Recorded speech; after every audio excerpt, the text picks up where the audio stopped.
स्वातंत्र्य संग्रामामध्ये आपल्या प्राणांची आहुती देणाऱ्या क्रांतीवीर चाफेकर बंधूंच्या वाड्याचं भव्य संग्रहालयामध्ये रूपांतरण करण्यात येणार आहे।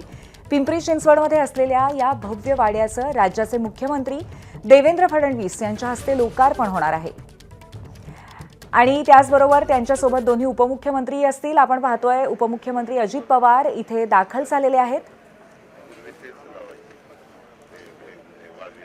क्रांतीवीर चाफेकर बंधूंच्या वाड्याचं भव्य संग्रहालयामध्ये रूपांतरण होतंय आणि आज या संग्रहालयाचं लोकार्पण होणार आहे।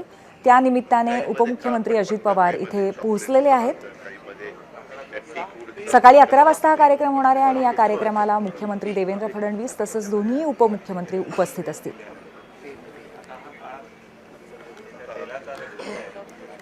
खरं तर हे लोकार्पण देशाचे पंतप्रधान नरेंद्र मोदींच्या हस्ते होणार होतं, मात्र अचानक ते रद्द झालं।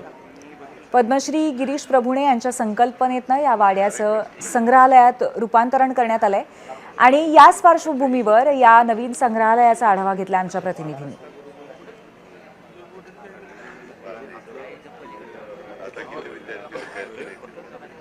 क्रांतिकारक चाफेकर बंधूंनी देशासाठी दिलेलं बलिदान आजही कोणी विसरू शकलेलं नाहीये। याच क्रांतिकारक चाफेकर बंधूंचा इतिहास आता अनुभवण्याची सर्वांनाच अनुभूती येणार आहे, कारण क्रांतिकारक चाफेकर स्मारक आणि चाफेकर वाड्याचं आज लोकार्पण सोहळा होणार आहे। मुख्यमंत्री देवेंद्र फडणवीस यांच्या हस्ते हा लोकार्पण सोहळा होणार आहे आणि याची सगळी ही तयारी इथं झाल्याचं आपण बघतोय।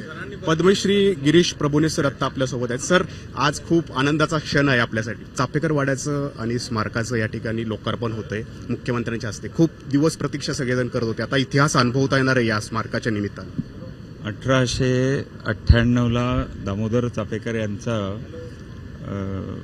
फाशी झाली, त्यानंतर जवळजवळ 100-125 वर्षानंतर त्यांच्या वास्तूचं स्मारकामध्ये आणि देशाला ललांभूत होईल अशा प्रकारचं स्मारक त्यांच्या जीवनातले अनेक प्रसंग या ठिकाणी उभे केलेले आहेत, जे प्रसंग आजच्या आणि भावी पिढीला प्रेरणादायी ठरतील।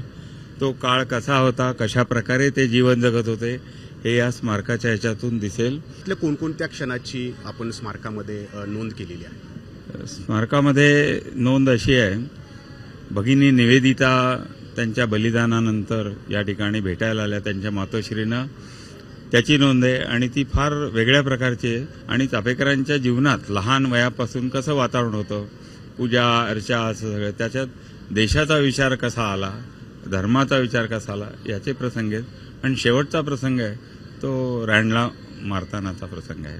आज मुख्यमंत्री देवेंद्र फडणवीस यांच्या हस्ते या स्मारकाचं लोकार्पण होणार आहे आणि सर्व देशवासियांना हा इतिहास अनुभवता येणार आहे।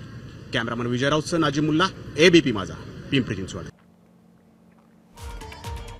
तर स्वातंत्र्य संग्रामामध्ये आपल्या प्राणांची आहुती देणाऱ्या क्रांतीवीर चाफेकर बंधूंच्या वाड्याचं भव्य संग्रहालयामध्ये रूपांतरण करण्यात आलेलं आहे आणि आता पिंपरी चिंचवडमध्ये असलेल्या या भव्य वाड्याचं राज्याचे मुख्यमंत्री देवेंद्र फडणवीसांच्या हस्ते आज लोकार्पण होणार आहे। त्यांच्यासोबत दोन्ही उपमुख्यमंत्री सुद्धा या कार्यक्रमाला उपस्थित असतील, परंतु आपण पाहतो या दृश्यांमध्ये उपमुख्यमंत्री अजितदादा पवार हे पोहोचलेले आहेत आणि पद्मश्री गिरीश प्रभुणे ज्यांच्या संकल्पनेतनं या वाड्याचं रूपांतरण संग्रहालयात करण्यात आलंय त्यांच्याशी ते संवाद साधतायत। त्याचबरोबर वाड्याच्या आतली सुद्धा काही दृश्य आपण पाहतोय। अतिशय अप्रतिम अशा पद्धतीने तत्कालीन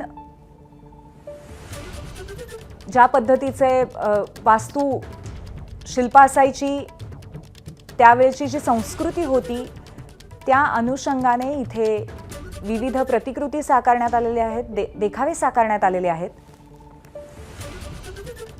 त्यामुळे चाफेकर बंधूंचं कार्य आणि त्याचबरोबर त्यांच्या इतिहासाला एकदा नव्याने उजाळा मिळणार आहे।